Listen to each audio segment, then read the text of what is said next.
It started off before tip-off. It started off before tip-off. It actually started off during the day with deciding if Joel Embiid is going to play or not. He went from doubtful to questionable to playing in the game. Right before the game, they announced that he was going to be playing, that it was all good to go. Credit to Embiid. I know I was trashing him in the beginning, how he shouldn't have played. A terrible idea for him playing, right? We play better without him. But credit for him. He got a double-double. He got a double-double. It's not terrible from three, but the guy got a double-double after having appendicitis. After appendicitis. So my question is, where was everyone else? Where was everybody else? Where was everyone else, right? Let's go here. Oubre was nowhere to be found. He's playing through an injury, I get it, but he was nowhere to be found on the offensive side of the ball. Defensive, he has one block. Okay. Edstrom, he needed to be more aggressive. Here's the thing I'd say about VJ Edstrom being more aggressive. We knew that this was going to happen when Embiid was going to play. When Embiid announced he was going to play, we knew that, okay, Edstrom was going to take a back seat. Edstrom was going to take a back seat, and that's what he did. We need Edstrom to get like a 15 or 20. That's what we need Edstrom. Maxey was nowhere to be found in the first half. Nowhere to be found. The whole offense was to get it to Embiid, everyone staying around. That was it. No one cut, no off-ball movement, nothing. It was Joel Embiid, top of the key, or it was Joel Embiid at the post. That's basically what the whole offense was. Top of the key, Embiid, post, Embiid. Paul George picked it up in the second half, I believe. In the second half, he finished with 16 points, 100% from three, 16 points, 4 boards. He played really well on defense, 3 steals. But look at the bench, right? This was the whole bench. This was the whole bench. Grimes finished with 12. He stepped up in garbage time, pretty much. Drummond, 2 points. Basically, no rebound for the guy. No rebounds for Drummond. We're going to talk about the rebounds in a bit. We're going to talk about the rebounds for a bit. Barlow should have played more minutes. He's better on the defensive side. He should play more minutes. Wofford, 4 points. Whoop-de-doo. Jabari Walker, okay, whatever. Justin Edwards, did not get a side off. But it comes down to Joel Embiid should not have played. Adem Bona, he didn't start because Embiid was back. He finished with 4 points, no blocks in 4 minutes. It comes down to Joel Embiid. I give him credit for him playing, but he shouldn't have played. He should not have played when Joel Embiid is coming off of appendix, and the Sixers play better without him. They play better without him.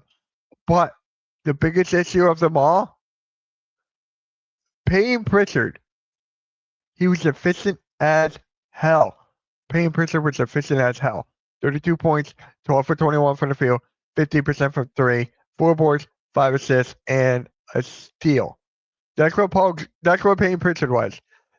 That was basically the whole game was Payton Pritchard. And then Tatum stepped up with got 30. Brown got 20. You can always count on those guys. Derek White wasn't there offensively, but he was there defensively. Defensively, he was there. He had 2 blocks. He had 2 takedown blocks, I think. 1 steal. He was there defensively. He was still making an impact. Sam Hauser, basically nothing. Queta, he was in foul trouble for the third quarter on. But when you look at this, we knew, I don't know if you guys actually knew this, but there were going to be times in this series where it was going to be ugly. It was going to be ugly, right? We knew that this was going to happen at some point. This was it. The Sixers played better without Embiid. You saw that in Game 3. You saw that in Game 2. Hell, Game 1 was a blowout, but in games 2 and 3, they put in effort. They hustled. They were gritty. They did that without Joel Embiid. They did that without Joel Embiid. And then let's go to the team stats. Let's go to the team stats really quick here. We could go to the threes, but I want to go to the rebounds. 51-30. 51-30. The Celtics won the rebounds. 51-30. Offensively, Celtics had 14 rebounds to our 6. We could not grab a rebound to save our life. That's an ongoing thing for the Sixers. Can't grab a rebound. Can't make a bucket. We were getting to the line. We only missed 3 to their 8. We shot better than them from the free throw line. But from 3, that's where they killed us. 24-53. We only made 9 threes. The first half, we only made 3. So the first half, we only made 3 threes. In the second half, we made 6. 3 threes in the first half, 6 threes in the second. An ugly, ugly game. Ugly game. They better get their shit together by Tuesday. Tuesday's game 5. Tuesday's game 5. They got to get their shit together. If Embiid plays, it looks like he might, but he's just not back-to-back. We got to see what Embiid is going to do. The guy got 26 points? Didn't he finish with 26? Yeah, Embiid finished with 26 points, 10 boards, 6 assists. I mean, good game from him, but it was just everyone else was poorly executed. The coaching was not even there. There was no hustle, no coaching, lack of rebounding. The threes were terrible. The Celtics did everything they wanted on the court. Joe Mazzulla outcoached Nick Nurse. He outcoached Nick Nurse. This is just a terrible outing for the Sixers. A terrible outing. God fucking awful. God fucking awful. Just wow. Oh my God. I just have no.